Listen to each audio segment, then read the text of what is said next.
வணக்கம்.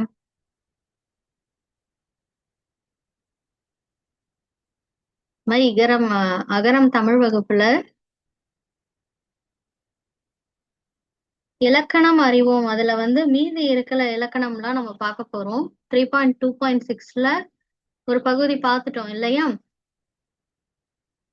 மெயினா நம்ம காலம் பார்த்து முடிச்சிட்டோம். அதுக்கான பயிற்சி பண்ணியாச்சு. இன்னைக்கு என்ன பண்ண போறோம் அப்படின்னா எதிர்ச்சொல். நீங்க இங்கிலீஷ்ல ஆப்போசிட்ஸ் அப்படின்னு படிப்பீங்க இல்லையா? அததான் தமிழ்ல படிக்க போறீங்க. சரிங்களா? இங்கிலீஷ்ல ஆப்போசிட்ஸ்னா என்ன படிப்பீங்க? ஒரு வார்த்தை இருக்கும். அந்த வார்த்தைக்கு ஆப்போசிட்டா இருக்கிற வார்த்தைய சொல்றதுதான் ஆப்போசிட்ஸ்ன்னு படிப்பீங்க. அதுதான் ஆப்போசிட்ஸ் தான் தமிழ்ல என்ன சொல்றாங்கன்னா எதிர் சொற்கள். ஒரு சொல் இருக்குன்னா அதுக்கு எதிரா இன்னொரு சொல்ல சொல்றது. அதனால இதுக்கு பேர் என்னது? எதிர் சொற்கள். சரிங்களா? எதிர் சொற்கள். இப்ப பாருங்க, இங்க உதாரணம்லாம் கொடுத்திருக்காங்க படத்தோடயே. இங்க ஆற்று நீர் பள்ளம் நோக்கி பாய்ந்தது. பள்ளம்னா என்னது? அதாவது நீங்க உங்களுக்கு பள்ளம்னா நல்லா தெரிஞ்சிருக்கும். டிக் பண்ண இடம்னு சொல்லுவாங்க இல்லையா? இங்கிலீஷ்ல இந்த ஆத்துல பாத்தீங்கன்னா இந்த தண்ணி இப்படி மேல வந்துகிட்டு இருக்கா. திடீர்னு பாருங்க, ஒரு இடம் அப்படியே கீழே இருக்கு. இதுதான் பள்ளம் அப்படின்னு சொல்றது. அப்படியே இங்கேருந்து இங்க விழுது. சரிங்களா? இப்ப இதுக்கு ஆப்போசிட் என்ன? மேடு. இப்ப இவர் என்ன பண்றாரு? ஒரு மலை ஏறுறீங்கன்னு வச்சுக்கோங்க. அது போக போக என்ன ஆகும்? அப்படியே மேடா மேல ஏறிக்கிட்டே போகும். அந்த மலையே இறங்குறீங்கன்னு வச்சுக்கோங்க. இறங்க இறங்க கீழே அப்படியே பள்ளமா கீழே போயிட்டே இருக்கும். இத வச்சே நீங்க பள்ளம் என்ன மேடு என்னன்னு நீங்க புரிஞ்சுக்கலாம். இப்ப ரோட்லயே போறீங்க, பாத்தீங்கன்னா சில இடம்லாம் குழி குழியா இருக்கும். அந்த குழிய தான் பள்ளம்னு சொல்லுவாங்க. சரிங்களா?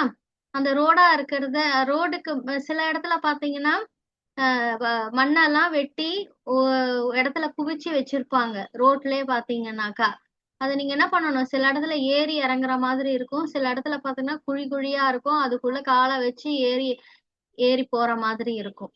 இதெல்லாம் நம்ம ஊர்ல இதெல்லாம் ஜென்ரலாவே நீங்க பார்க்கலாம். பள்ளம் மேடுனா உங்களுக்கு ஆக்சுவலா தெரிஞ்சிருக்கும். சரிங்களா? அடுத்தது மேலே.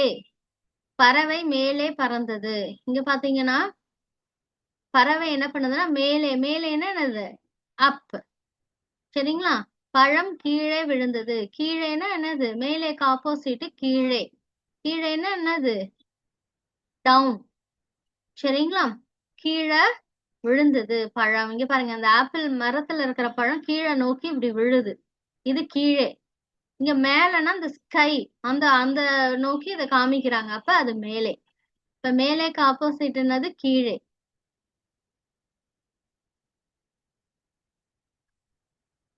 அடுத்தது கூட்டின் உள்ளே குருவி நுழைந்தது. கூட்டின் உள்ளே. உள்ளேன்னா என்ன அர்த்தம்னா இன். சரிங்களா? இது உள்ள அந்த பறவை போகுது.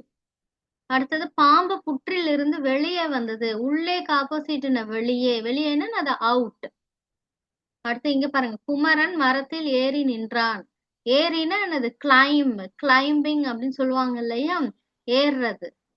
அடுத்தது இங்க மேல ஏறுறாங்க. இங்க பாருங்க, முத்து ஆற்றில் இறங்கி நின்றான். இறங்குதல் அப்படின்னா என்ன அர்த்தம்னா கெட் டவுன். சரிங்களா? உங்களுக்கு இங்கிலீஷ்ல ஆல்ரெடி உங்களுக்கு இந்த மீனிங் எல்லாம் தெரிஞ்சிருக்கும். அப்ப ஏறுதலுக்கு ஆப்போசிட் என்ன? இறங்குதல். அடுத்து என் பள்ளிக்கு அருகில் பூங்கா. அருகில்னா என்னது? நியர், பக்கத்திலே இருக்கிறது. அடுத்து அருகிலுக்கு ஆப்போசிட் என்ன? தொலைவு. என் வீடு தொலைவில் உள்ளது. தொலைவுனா என்னது? ஃபார். ஃபார் அவே அப்படியெல்லாம் சொல்லுவாங்க இல்லையா?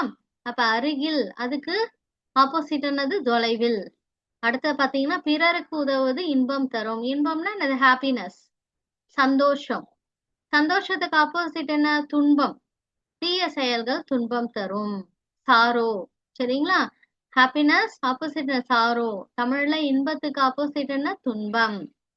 இப்ப இதெல்லாம் படிச்சுட்டோம். நீங்க என்ன பண்ணணும்னா, நீங்க எதிர்ச்சொற்கள் எக்ஸாம்பிள்ஸ் நோட் புக்ல எழுதிக்கணும். ஹெட்டிங் போட்டுட்டு இதெல்லாமே நோட் புக்ல எழுதிக்கோங்க. சரிங்களா? எப்படி எழுதணும்னா, பள்ளம், அதுக்கு அந்த கிராஸ் சிம்பிள் போடுவோம் இல்லையா? பள்ளம்னு போட்டு கிராஸ் சிம்பிள் போட்டு மேடு அப்படின்னு எழுதணும். நம்பர் 2, மேலே அப்படின்னு போட்டு கிராஸ் சிம்பல் போட்டு கீழே அப்படின்னு எழுதணும். சரிங்களா? இதுவும் அதே மாதிரி தான். எழுதிட்டு அதுக்கப்புறம் இங்க பாருங்க புதிய சொற்கள்னு சில சொற்கள் கொடுத்துருக்காங்க இல்லையா? இதுவும் நீங்க என்ன பண்ணணும்? நோட் புக்ல அப்படியே வாய் விட்டு சொல்லிக்கிட்டே எழுதணும். இதுல பாத்தீங்கன்னா பெரிய பெரியனா என்னது? பிக். அதுக்கு ஆப்போசிட் என்ன? சிறிய, ஸ்மால். புதியனா என்னது? நியூ. அதுக்கு ஆப்போசிட் என்ன? பழைய, ஓல்டு. நேர், நேர்னா என்னது? டைரக்ட். அதுக்கு ஆப்போசிட் என்ன? எதிர், ஆப்போசிட். சரிங்களா? அப்புறம் இது பாருங்க ஏற்றம். ஏற்றம்னா என்னது? இன்க்ரீஸ். அதுக்கு ஆப்போசிட் என்ன? இறக்கம், டிக்ரீஸ். அடுத்தது குட்டை. குட்டைன்னா என்னது? ஷார்ட். இதுக்கு பாருங்க ஆப்போசிட் நெட்டை. நெட்டைன்னா என்னது? டால். சரிங்களா? இப்ப இதெல்லாம் நோட் புக்ல எழுதிக்கோங்க. எழுதிட்டு அதுக்கப்புறம் என்ன பண்ணணும்னா அந்த எக்ஸசைஸ பார்க்காம பண்ணணும். ஃபர்ஸ்ட் இந்த லெஃப்ட் சைடு இருக்கு இல்லையா? இதெல்லாமே ஃபர்ஸ்ட் எழுதிக்கோங்க. எழுதிட்டு அதுக்கப்புறம் என்ன பண்ணணும்? ரைட் சைடுல இருக்கிற ஆன்சரை இந்த ஆப்ஷன்ல இருந்து செலக்ட் பண்ணி எழுதணும்.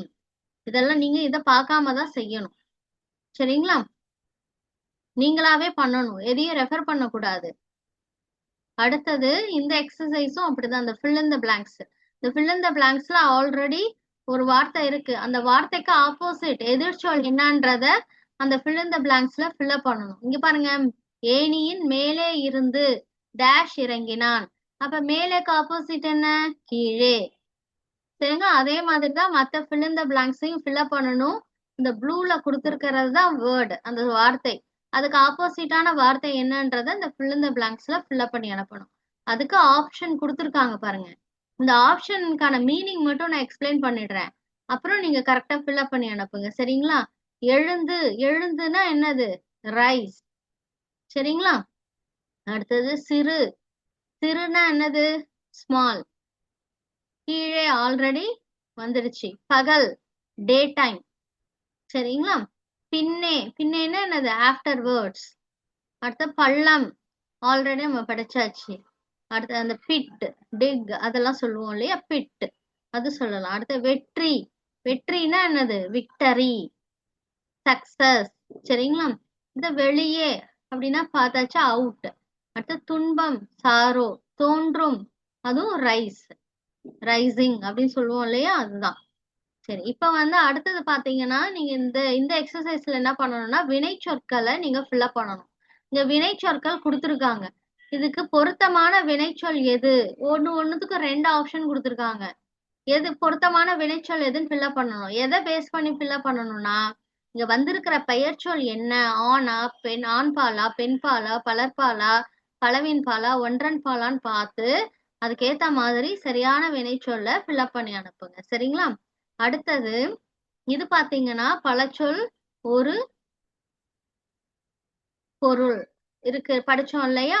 அதுதான். இங்க 2 ஆப்ஷன் கொடுத்துருக்காங்க. இந்த 2 ஆப்ஷன்ல எந்த எந்த ஃபில் இன் த பிளாங்க்ஸ்க்கு என்ன பொருள்படும், எது என்ன பொருள்படும்ன்றதுக்கு ஏத்த மாதிரி நீங்க இதையும் ஃபில்அப் பண்ணி அனுப்பணும். அடுத்தது வேற்றுமை உருவு கண்டறிஞ்சு எழுதணும். நீங்க என்ன பண்ணணும்னா ஃபர்ஸ்ட் இந்த வாக்கியத்தை எழுதிடுங்க. எழுதிட்டு அதுக்கு கீழே என்ன பண்ணணும்னா வேற்றுமை உருவுன்னு போட்டு ஹைஃபன் போட்டு அது என்ன வேற்றுமை உருவு அந்த வாக்கியத்துல அந்த சென்டென்ஸ்ல இருக்கோ அதை எழுதிட்டு வேற்றுமை அந்த வேற்றுமையின் பெயர் என்ன? முதலாம் வேற்றுமையா, இரண்டாம் வேற்றுமையா, அதையும் எழுதணும். சரிங்களா? இது வந்து காலம் போட்டு எழுதினாலும் ஓகே. இல்லைன்னா நீங்க ஒரு சென்டென்ஸ் எழுதி அதை கீழே நீங்க வந்து கலர் பெண்ணால நீங்க எழுதி அனுப்பினாலும் சரிதான். உங்களுக்கு எது கன்வீனியன்ட்டோ அதுக்கேத்த மாதிரி எழுதி அனுப்புங்க. வேற்றுமை உருவு என்னன்னு எழுதணும். அடுத்தது வேற்றுமையோட பெயர் எழுதணும். சரிங்களா? அடுத்தது இது பாத்தீங்கன்னா இதுவும் ஃபில் இன் த பிளாங்க்ஸ் தான். இதுவும் சரியான வார்த்தைய இதுல ஃபில்அப் பண்ணணும். இதுவும் வேற்றுமை உருவு வச்சுதான் இருக்கு. அந்த வேற்றுமை உருவோட வார்த்தைகள் கொடுத்துருக்காங்க. எந்த வார்த்தை எதுக்கு பொருத்தமா வரும்ன்றத எழுதி அனுப்புங்க. இங்க எல்லாத்துக்குமே உங்களுக்கு தெரியும். மரம்னா என்னது? ட்ரீ. கண்ணா என்னது? ஐஸ். அடுத்தது வான். வான்னா என்னது? ஸ்கை. ஊசினா என்னன்னு உங்களுக்கு தெரியும், அந்த நீடில். அடுத்தது மான்னா அது ஒரு அனிமல், டீர். சரிங்களா? அடுத்தது இதுவும் கோடிட்ட இடம் தான்.